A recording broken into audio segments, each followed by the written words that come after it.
Good morning, ladies and gentlemen. You're listening to Right Side Up. My name is Mike Taglavia. I'll be flying solo today. Before we get into the show, just curious how everybody made out through the snowstorm. We're a little bit north of where the lion's share of the snow actually fell, so I think we only got 4 to 8 at our place. I know southern Vermont got hammered pretty good, and I spoke with a friend back on Long Island who said they were looking at somewhere in the neighborhood of about 30 inches. So it's good to see that winter is still around, right? So one of the other things I wanted to talk about briefly was it nice to see that USA Hockey won again. Great quote from one of the hockey players who, even though he had 2 of his teeth knocked out, still got out there and played. And what was it?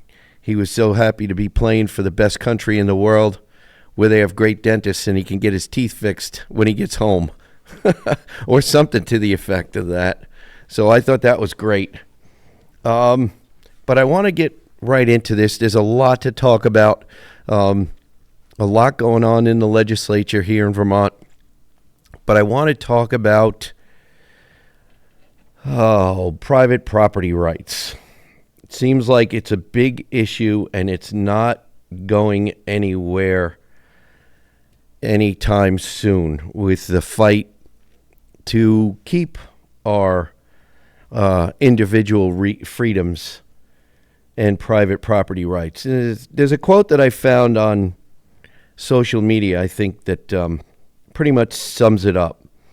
Government keeps growing larger, louder, and more intrusive while individual freedom shrinks.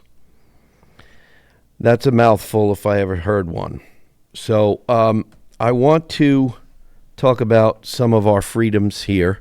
Private property rights. Act 181 was billed as Act 250 reform. But in my personal opinion, ladies and gentlemen, in the opinion of many people who have been looking into what Act 181 actually does to rural Vermont, don't feel like it was reform. It was Act 250 on steroids with respect to rural Vermont. It's really a land grab is what a lot of people have billed it as. And I want to read to you something that I'm not sure is actually going to be read in any committee up in the State House, and it needs to be spread far and wide. So I hope you'll humor me here. This is probably going to take most, if not all, of the show, but it's stuff that needs to be said. And when I'm reading from this, I want you to be asking yourself, am I this person or like this person, or do I know a friend or family member who fits this description and is concerned about what this farmer is concerned about? Act 181, a third-generation Vermont farmer's testimony. To the citizens and representatives of the state of Vermont, I write to you not as a policy expert or a lawyer, but as a farmer. More precisely, as a farmer who has lived and worked on 3 different Vermont farms across 3 different towns in my lifetime, each of which will fall under Tier 2 and Tier 3 designation soon. Rural Vermont is more than a forest block, as defined by planners via GIS maps and rulemaking. Rural Vermont is a human institution created by generations of men and women who loved the land and their way of life. Starksboro, 1981. My grandparents came to Starksboro a lifetime ago with a vision that predates our age of regulation and restriction. They found an abandoned hill farm with a caved-in farmhouse, a rotted barn, and fields gone to polewood. They arrived with their dairy cow and a tent. They were among the first in Vermont to raise Scott Highland beef cattle. They planted 10,000 Christmas trees and tended them with their children and grandchildren after clearing the ground, and they built for multifamily living so that more than one household could make a go of it on the land. This is where I grew up. This is where the generation between my grandparents and myself, Jim and Judy McIsaac, created Highland Sugar Works, generating livelihoods, pioneering the use of specialty glass to raise the profile of Vermont maple syrup, and helping to establish organic standards for maple production. They did not ask permission. They did not hire lawyers or consultants. They did not spend 18 months and thousands of dollars navigating a bureaucratic maze. My family simply began the hard work of making a living from the land while caring for it. Under Act 181 and the emerging Act 250 standards, that farm would have been impossible. The multifamily housing, that would require navigating Tier 2 and Tier 3 designations. The roads they needed to access the original farm site and rebuild in the upper pastures, those would trigger the 800-foot road rule, requiring Act 250 permits. The diversified operation they created, cattle, trees, syrup, multiple households sharing the work and the land, would run afoul of new restrictions on accessory on-farm businesses. Highland Sugar Works became the viable enterprise on my family's farm.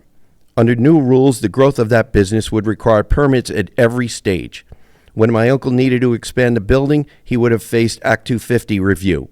When he needed to add processing equipment for value-added products, questions about whether 50% of his sales came from the farm itself would strangle the business in the cradle. If he wanted to host educational tours or sell directly to customers, he would have been subject to permit review to determine if this was an allowable accessory on-farm business or forbidden commercial development. Act 181 creates a world where the distance between a young man boiling sap in the bay of a carriage shed and a viable business is a bureaucratic labyrinth that only the wealthy or the well-connected can navigate. Roxbury, 2007. In my mid-20s, I created my first homestead in Roxbury. I did what young people have always done when they needed land of their own. I found it cheap. I constructed 1/4 mile of road to reach the home site of the extinct farm I was reclaiming. I cut hemlock and built the barn on the stone foundation of a long-gone barn that preceded me by 140 years. I drew water from a stone-lined well that other hands dug. Under Act 181, a young person in their mid-20s could not do what I did. The capital, time, and wherewithal to navigate the permitting process would be prohibitive. The risk that any improvement might trigger regulatory review would make the whole enterprise untenable. Act 181 ends the possibility that the next generation, could begin on the only available affordable land left to them. Corinth, 2015. This brings me to the farm I have built up and will die on. 200 some odd acres in Corinth and Orange that the Regional Planning Commission has designated as, quote, rural conservation, land set aside to protect natural resources.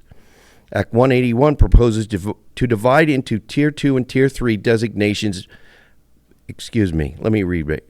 Act 181 proposes to divide it into Tier 2 and Tier 3 designations based on maps drawn by people who have never walked this land and never will. I want to tell you about this land because the way proponents of Act 181 talk about it and the way I know it are so different that they may as well be speaking different languages. Those responsible for Act 181 look at maps on computer screens. They see forest blocks and habitat connectors and critical natural resources. They see static categories, fixed designations, land that must be preserved in its current state. I see something else entirely. I see a land that has been lived on, worked, shaped, and reshaped by human hands for 200 years. This farm, slated to be locked in Tier 2 and Tier 3 regulatory categories, was the boyhood farm of Governor Dean C. Davis. It has had 4 different homesteads over the last 2 centuries as property boundaries divide and coalesce again. It has ancient roads to abutting properties, once connecting a Norwegian commune that scandalized the town with their naked saunas, to a brick kiln, to the 3-story Maplewood Hotel, a designation spa with a bowling alley and an outdoor swimming pool popular in the first part of the 20th century. All of those properties are now simply called a forest block by the planners. My farm has 3 different vestigial sugar houses, each one representing a different era of maple production, a different family's attempt to make a living from these hills. There are stone sheep pens and stone walls running through the woods, delineating former pastures of the sheep boom of the 19th century. There are barbed wire fence lines of the 20th century when milk was shipped down the hill to the creamery. This land has been a consistently managed woodlot defined by selective cutting and sustainable forestry. This land isn't just a forest block. It has never been static. It is a human story that has been written and rewritten by generations of farmers and foresters and families, each working within the constraints of their time and the possibilities of the land. And now central planners want to erase all of that history, all of that careful human stewardship, and replace it with a set of rules drawn up by activists who have decided from their offices, in their Zoom calls, and on their GIS maps that they know better than I do what this land is and what it should be. The ignorance of maps. This is what disturbs me the most about 181. The profound ignorance it embodies about the nature of land and farming and the relationship between people and place. It is all based on maps and computer models and categories invented by people who have never set foot here, and their findings are often objectively inaccurate. The process happening now has divided Vermont into tiers, as if the state were a game board for the unelected to move pieces around on. Tier 1A, Tier 1B, Tier 2, Tier 3, each with its own rules, its own restrictions, its own bureaucratic requirements. But my life is not that of a pawn on a game board. My land is not a static thing that can be frozen in place and managed from a distance. My life and my land are living things, constantly changing and beholden to realities seen and unforeseen. The maps cannot capture this. The computer models cannot account for the apple orchard that was planted by people long dead and again produces fruit because I logged the second growth overstory. The categories, forest block, habitat connector, critical natural resource are abstractions that have no relationship to the lived reality of this place. They are the language of people who look at landscapes from above, from satellites, who see patterns but not particulars, who understand ecosystems in theory but not in practice. I am not opposed to conservation. I have conserved this land and created more and better habitat by virtue of my practices. Act 181 and the revisions of Act 250 happening now are not conservation at all. They are forced abandonment written by people who do not do the work or allow others to do the work that creates the biodiverse mosaic of field and forest. When rural people like myself clear land for pasture and manage woodlots for timber and firewood, we create the habitat edges where biodiversity explodes in richness and beauty resides. When land is locked into categories that discourage change and adaptation, planners are not preserving biodiversity, they are selecting one facet. And ladies and gentlemen, we're coming to the end of the first segment here, but I want to continue this in a few minutes. This is written testimony that I'm afraid will not see the light of day in the legislature, and it needs to. This is why I'm giving this to you today. So you can wonder and ask, is this me? Is this a friend or family member? We'll be back in a couple of minutes. You're listening to Right Side Up.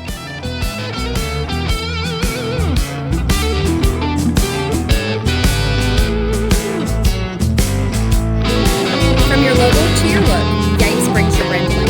Custom shirts, eye-catching signs, or full-color vehicle graphics, the crew at Yipes have you covered with screen screen printing, embroidery, full vehicle wraps, and all your custom designs that make your logo stand out anywhere. And when it's time to take care of your ride, Yipes, Berry & Bevan & Sons is your go-to for remote car starters, spray-on bed liners, auto accessories, and general maintenance that keep your car fine-tuned and looking sharp. Yipes, Berry & Bevan & Sons.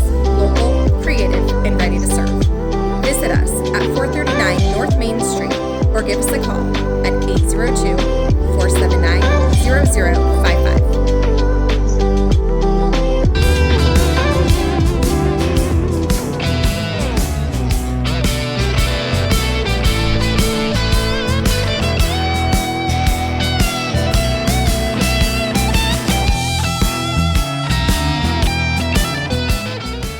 Welcome back, ladies and gentlemen. You're listening to Right Side Up. My name is Mike Taglavia. I was reading to you what I hope will be written testimony given by the author, and I will give you the author's name again when we're done reading through this, but it just needs to be out there, just in case for some reason this testimony is not permitted to be actually given in person in front of either Senate Natural Resources or House Environment. This is important stuff, and I wanted to make sure that as many of our listeners here can hear it. So let me go back through and start reading some more of this. I'm going to reread some of the last paragraph. I'm not opposed to conservation. I have conserved this land and created more and better habitat by virtue of my practices. How many of us have done that? Act 181 and the revisions to Act 250 happening now are not conservation at all. They are forced abandonment written by people who do not do the work or allow others to do the work that creates the biodiverse mosaic of field and forest. When rural people like myself clear land for pasture and manage woodlots for timber and firewood, we create habitat edges where biodiversity explodes in richness and beauty resides. When land is locked into categories that discourage change and adaptation, planners are not preserving biodiversity, they are selecting one facet. Act 181 claims to be protecting the environment, but makes it harder for farmers to practice the kind of diverse, adaptive, small-scale agriculture that is most environmentally sustainable.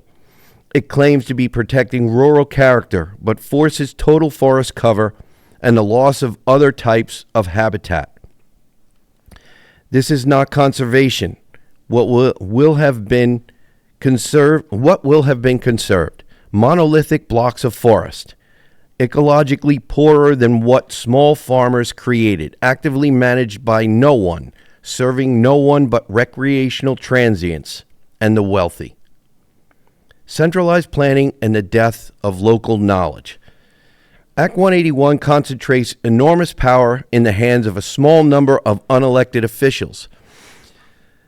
They are drawing maps, creating categories, imposing rules, and doing so with minimal input from the people most affected. Many landowners do not even know their land has been designated as rural conservation by a planning commission or map for Tier 3 restrictions.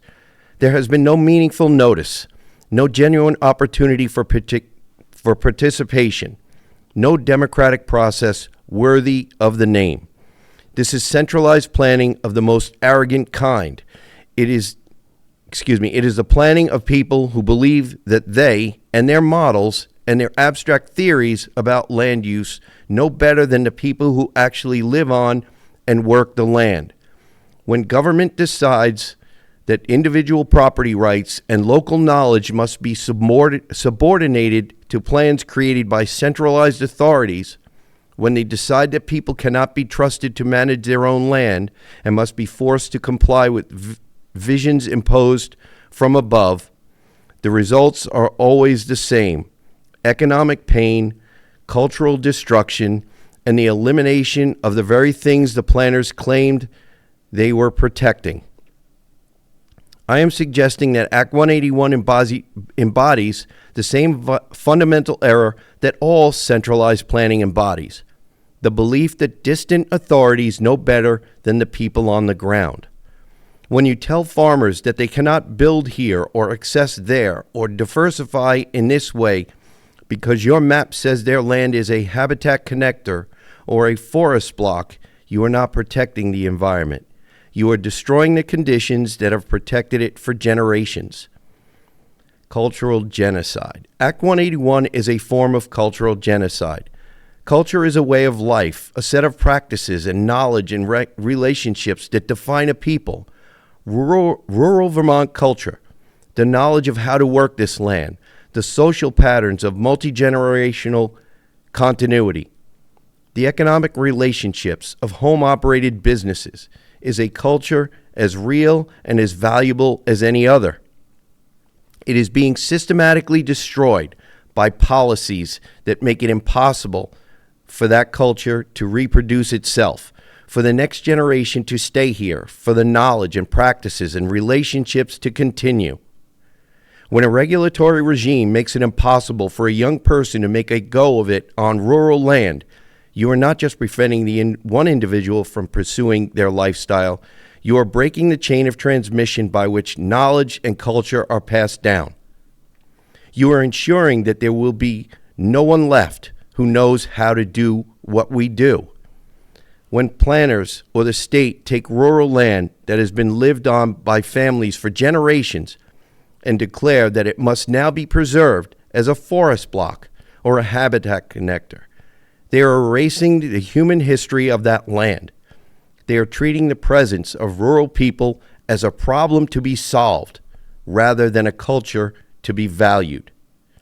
This is cultural genocide, not through violence, but through regulation and restriction that amounts to forced relocation and the suffocation of a way of life that cannot survive without the freedom to work, to adapt, to change, to pass on the land from one generation to the next. Today, which brings me back to my farm, to the work I do today and the future I am trying to build for my family. I raised Scottish Highland beef cattle on this land, and my grandparents did as my grandparents did in Starksboro. But I do not fool myself that I can make a living from beef cattle alone. Few can, not in Vermont, not anymore, not with the cost of everything rising. So I do what farmers have always done. I diversify. Without accessory on-farm businesses, I cannot farm. With them, I can. Act 181 proposes to take them away. The new rules tell me that events on my farm require Act 250 permits. That farm stays are not clearly exempt. That if I want to build a structure that serves multiple purposes, storing hay most of the year but hosting a wedding or a workshop in the summer, I risk retroactive enforcement, fines, and legal battles with the Land Use Review Board. Soon, parts of my farm will be designated Tier 3, subject to restrictions on any construction, any improvement, any change. Even in Tier 2, I cannot build a road longer than 800 feet without permission. Let me be specific about what Act 181 means for my farm, because policy discussions have a way of becoming abstract, and I want people to understand the concrete reality of what is happening. Under Tier 3 mapping, still being drawn, still uncertain, but coming nonetheless, some portion of my land will be designated as containing critical natural resources, habitat connectors perhaps, headwater streams, natural communities. I don't yet know which or where because the maps are not final. I have not been given a meaningful opportunity to contest them. In those Tier 3 areas, beginning December 31, 2026, any construction, including potentially a single-family home, will require a full Act 250 permit. Do you understand what that means? It means that if I want to build a house for my wife's aging parents on a piece of our family land, I may have to spend tens of thousands of dollars and wait a year or more for permission from a board of 5 appointed officials who have never seen this land. In Tier 2 areas, which is most of Vermont, the default category for everything not exempted or restricted. The road rule takes effective July 1, 2026. Any private road longer than 800 feet or any combination of roads and driveways longer than 2,000 feet triggers Act 250 review. 800 feet. Do you know how short that is? It is less than the distance from my house to my round bale feeder. It is less than the distance from my dug well to my barn. It is less than the distance from the tool shed to our garden. All of those things are more than 2,600 feet from a town-maintained road. The on-farm businesses that keep me afloat, farm stays are not clearly exempt. The law exempts farm stores, but not overnight accommodations. Events are subject to permit review. Any processing of farm products requires that I prove 50% of my sales come from my own farm's production, a moving target that can change year to year and leave me in violation without knowing it. The mathematics are simple and brutal. I cannot afford the permits. I cannot afford the time. I cannot afford the lawyers and consultations, and I cannot afford the uncertainty. And breaking from this statement, I think what is just said here, the mathematics are simple and brutal. I cannot afford the permits. I cannot afford the time. I cannot afford the lawyers and consultants, and I cannot afford the uncertainty. This is the goal, I believe, ladies and gentlemen. Back to this testimony. The unequal burden. There is something else Vermonters need to understand. Something about justice and fairness and who bears the burden of Act 181. Act 181 creates exemptions in Tier 1A and Tier 1B areas, downtowns, village centers, areas already developed with infrastructure and services. In those places, Act 250 requirements have been loosened, making it easier for corporate developers to build housing units. Meanwhile, in the most rural and impoverished areas, restrictions are tightened dramatically. The road rule applies everywhere outside Tier 1. Tier 3 designations fall disproportionately on those least able to navigate them. The burden of the former legislative supermajority's vision lands squarely on the shoulders of the rural working class. We are being asked to subsidize the state's development goals with our property rights and our economic futures. Let me say that again, ladies and gentlemen. We are being asked to subsidize the state's development goals with our property rights and our economic futures. This is not justice. This is an oppressive, regressive ideological agenda that says Vermont should be frozen in amber and rural and poor Vermonters must be denied the opportunities that the wealthy enjoy. If they want to conserve rural land, then they should buy it. Pay fair market value for our development rights. Put money where their policies are. But they should not simply take our rights through regulation and call it conservation. That is theft, dressed up in the language of environmental protection. When Vermont passes laws like Act 181, some may think they are protecting Vermont's environment, preserving our rural character, preventing sprawl and fragmentation. Digital maps and ideological studies exist to justify those actions. But I want Vermonters to understand what this legislation is ending. It is ending the next Highland Sugar Works. It is ending the possibility that someone in their mid-20s could start homesteading with limited capital on a backwoods piece of land. It is ending the possibility that someone like me could revitalize my farm and use it in much the same way a former governor of Vermont and his family used it before I came along.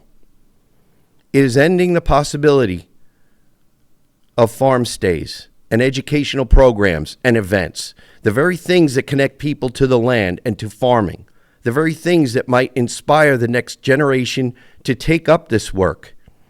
It is ending the possibility of multifamily living on farms, of extended families working together, of young people being able to afford to stay on the land without paying and begging for permission of a panel of 5 people.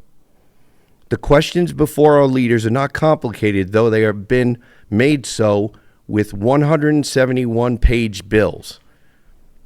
The questions are, does Vermont want farms or a fixed number of estates for the wealthy to enjoy? Does Vermont want working lands or abandoned landscapes? Does Vermont want rural communities with young people and families, or rural decline where the old-timers hang on until they die and the land reverts to an inhuman parkland? And with that, ladies and gentlemen, we're going to take another break, give you a rest from my reading this testimony. We'll pay a few bills and we'll return. You're listening to Right Side Up.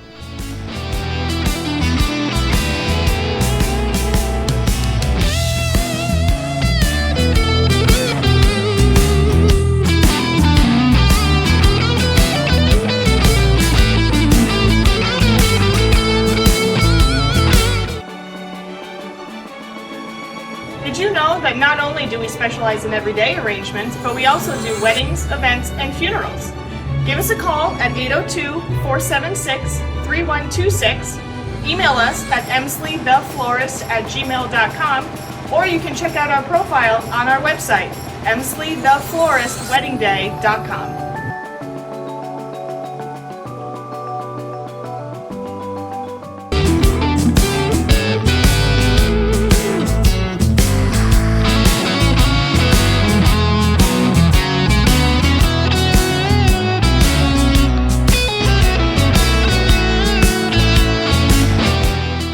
Welcome back, ladies and gentlemen. You're listening to Right Side Up. My name is Mike Taglavia. Before I get into finishing up this written testimony that I'm concerned is not going to be heard in person or even read by too many people, enough people, we're going to get it out there to all of our listeners here, so I hope you can spread it far and wide. But before we get back, I just want to remind you, rightsideupradio@gmail.com. And I apologize if for some reason you do send me an email and I don't get right back to you. I'm a little bit crazy right now, a little bit busy, but I will do my best to try to get back with you. If for some reason you can't catch us on WNTK radio because you're outside the listening area, you can go to WNTK.com, click on the podcast button, scroll down to Right Side Up, and you can listen to any number of our shows at any given time or day. It's in podcast form, and you can listen to it whenever you like. Please share it, by the way. You can find us on Podbean. You can find us on 802 Scoop Facebook. You can find us on 802 Scoop YouTube. You can find us on granitegrok.com. So I think I've covered all the venues that are carrying us currently, but any shares that you could give us would be greatly appreciated, because we're just trying to spread the word. I know, we're all about informing people of what's going on while you're trying to live your busy lives. So, and any additional listens and anybody else that we can inform about what's going on with your legislature would be greatly appreciated. So, I want to get back into this because it's really important. This is really, like I said, when you're listening to this, is this you? Is this a family member? Is this your grandfather or your grandmother? Or was this your great-grandfather? And is this at risk of being something, like I've said before, relegated to nothing more than the history books or the museums? Vermont has a rich history, and why can we not live it instead of just look at it in a documentary film or in a museum or in a book? So I want to get back into this so I can hopefully get through all of it.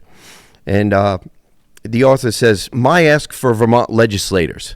I ask that the legislature repeal Act 181, or if they will not do that, I ask that it be amended so radically that it becomes a different law entirely. Specifically, exempt working farms. If land is actively farmed, if it is enrolled in current use, if it is part of a viable farm or forestry operation, exempt it from Tier 3 restrictions. Trust farmers to conserve their own land. We have been doing it for generations, for centuries. Repeal the road rule. 800 feet is absurdly restrictive. It prevents access to land that has been accessed for 2 centuries, creating an alternative threshold that prevents genuine sprawl without preventing farmers from reaching their own south pasture. Restore full Act 250 exemption for all accessory on-farm businesses, farm stays, farm events, educational programs, value-added processing. All of these should be exempt. They are all part of modern farming. They are all necessary for economic survival. They are all ways that farms connect with their communities, with their markets. Require affirmative consent from landowners before Tier 3 designation. Do not map our land as restricted without our knowledge or agreement. Make it opt-in, not opt-out. Let us decide if we want to participate in this vision. Respect our property rights and our democratic rights. Provide compensation for regulatory takings. If you restrict what we can do with our land, pay us for the lost value. If conservation is important to the people of Vermont, then everyone should pay for it, not just rural landowners. This is basic fairness. Extend the implementation timeline and improve notice. Final rules are not due until September 2026, but jurisdiction begins in December 2026. That is not enough time, and many landowners do not even know their land has been mapped as restricted. Send notices to every affected property owner. Hold real hearings, not pro forma consultations. Give people time to understand what you're doing to them. And I have to say, there are a couple of bills on the wall in the Environment Committee. That doesn't mean they're going to go anywhere that address these last 2 bullet points. But that doesn't mean they're going to be considered or they're actually going to be put into effect. Back to the testimony. Restore local control. Let towns decide what happens in their communities. The Land Use Review Board is 5 appointed officials. The regional planning commissions are not elected.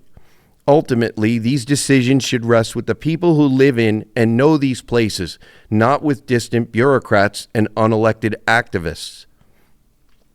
Ground decisions in reality, not in maps. Walk land before you decide what it is and what it can be. Your Tier 3 maps, as pertain to my land, are inaccurate. Make your decisions based on physical reality, not on abstractions generated by computers. A closing word. I wrote at the beginning that I am not a policy expert or a lawyer. I am a farmer.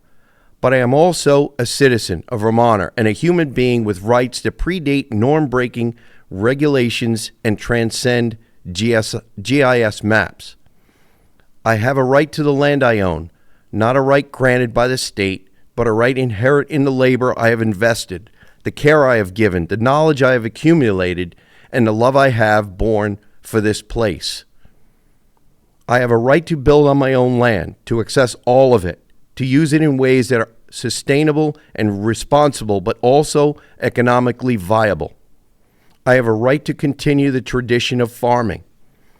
I have a right to pass this land on with possibilities intact, not foreclosed by restrictions rammed through by a veto override. I have a right to succeed on my own merits without having to beg permission from 5 appointed officials who have never done what I do. These are not radical claims. These are about conserving a way of life, a tradition of work and stewardship, a relationship between people and land that has sustained us for generations and could sustain us for generations more if our legislature lets it. I hope our leaders will act with wisdom and with humility, recognize the limits of what distant authorities can know. I hope they will choose freedom over control, trust over suspicion, and the living landscape over the prison of regulation. For the sake of farmers, for the sake of rural communities, and for the sake of Vermont. Neil Ryan. What do you think, ladies and gentlemen? Is it worth fighting for? How many of you does this pertain to? How many of your relatives does it pertain to? If this gets you riled up, send an email, make a phone call.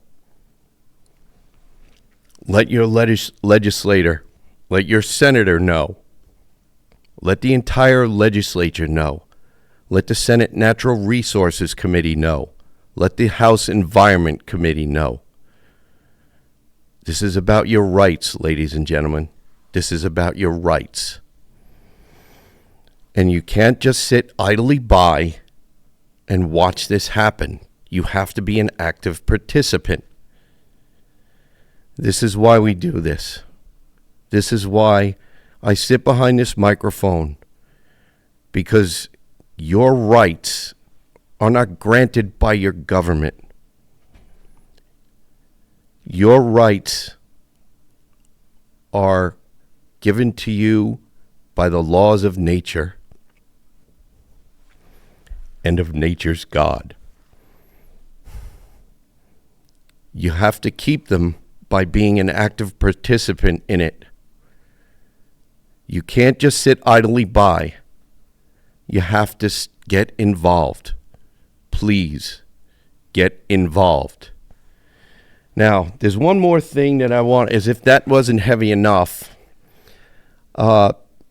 We've got an issue. I think part of what we can actually do also, as if this isn't enough, the education system in Vermont is in upheaval right now. We have Act 73, and there are a number of maps going around and a number of proposals. But unfortunately, most of those proposals do not include much, if any, tuitioning. Student-centered education, choice, whatever you want to call it. And I'm asking you, how many of you believe that if we had an education system that was more student-centered, that was more centered toward teaching real American history, more student-centered toward teaching a student how to think, critical thinking instead of what to think, instead of regurgitating what the teacher tells you to say, because it will get you a gold star or a 90% or a pass versus a fail in your class. How many times have I heard this past year alone hearing young students say that we really don't need more American history in our schools. That's not true, ladies and gentlemen. If we put out students, graduates from high school who know more about American history, then they will stop slamming their country and their state. They will stop talking down about their country, and they will be the first things that come to their mind will be the good that this country has done for the entire world, not just the citizens of Vermont, not just the citizens of the United States of America, but the entire world. I keep saying this, and I'm not going to stop. The one reason why this country is a magnet for people from all over the world is because of the promise of prosperity through hard work, picking yourself up by your own bootstraps. I've told this story before. A friend who said he met a few people, two brothers I think they were, on Eastern Long Island, and they were working as painters. When they came to this country, when they first came, it was from a former Soviet bloc country, I believe. They could not understand why Americans work so hard until one day a light went off for them.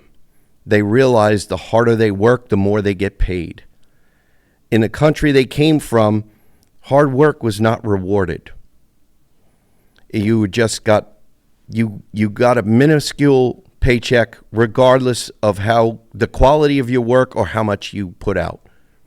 But in this country, if you're your own boss, if you have your own business and you work hard, there is a payoff. There is a payout. And that's what gets more and more and more people coming to this country.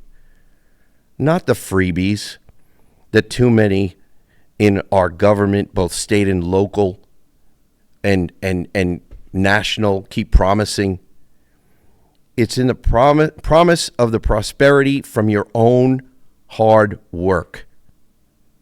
So I hope I didn't bore you with this show, with this written testimony that I hope will get spread far and wide, because my concern is, although I work in the people's house, the people's voice is not heard very loud, unfortunately. And I intend to use this microphone to make sure the people's voice is heard outside the State House as well as inside. So I just want to thank you for listening, for spreading the word, and just remember, stay safe, stay informed, listen to Right Side Up.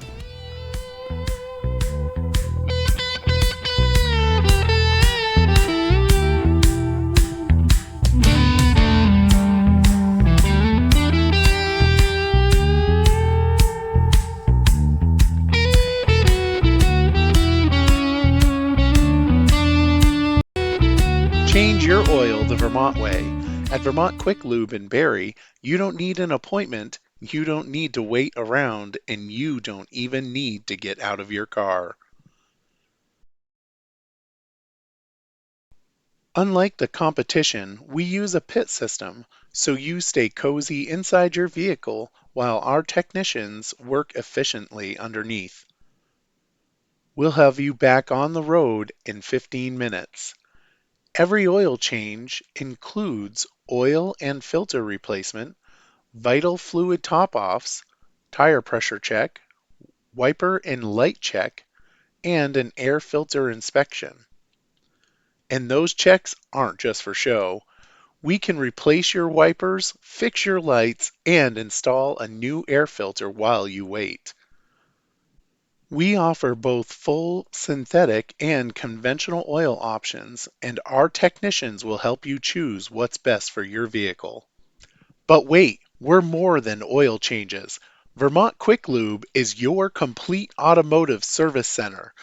We offer Vermont state inspections, brake and suspension service, tire changeovers and rotations, cooling system maintenance and flushes, belts and hoses, tune-ups, exhaust work, and diagnostics. Skip the waiting room. Drive in and let Vermont Quick Lube take care of you and your vehicle. Vermont Quick Lube.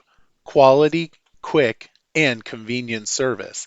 Visit us at 679 South Barrie Road, online at vermontlube.com, or call us at 802-476-7571.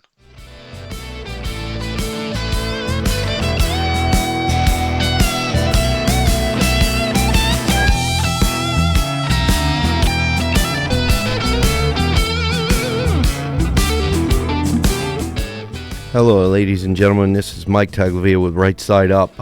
Just got a clip. I know I've been asked to do a little bit more content, and I found something that was emailed to me, and I wanted to discuss it with you because this is important, and we talk about education a lot because of what's going on in the state of Vermont with our education system, Act 73, both governance reform and the tax reform side of it. So one of the things that to me is very important is if we don't teach our kids how to think instead of what to think, then our education system and our society in general, I think, is doomed.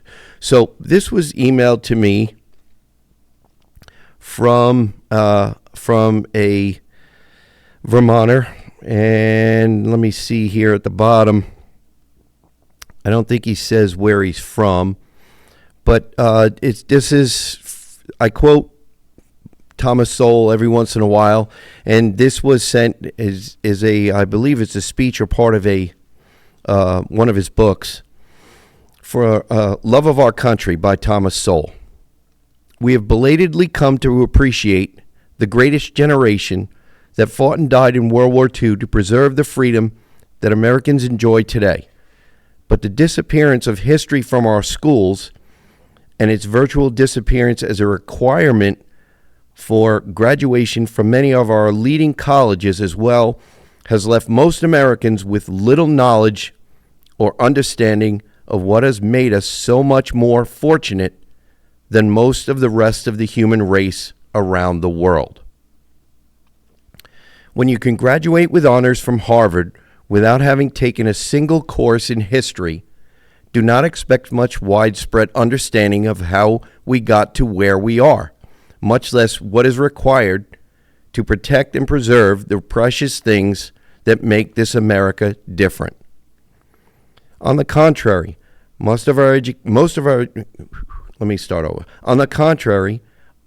education at all levels is focused on complaints about our society, as if other societies do not have similar or worse problems, and exaltations of the idea of quote-unquote change, as if things are so bad that any change could be assumed to be a change for the better.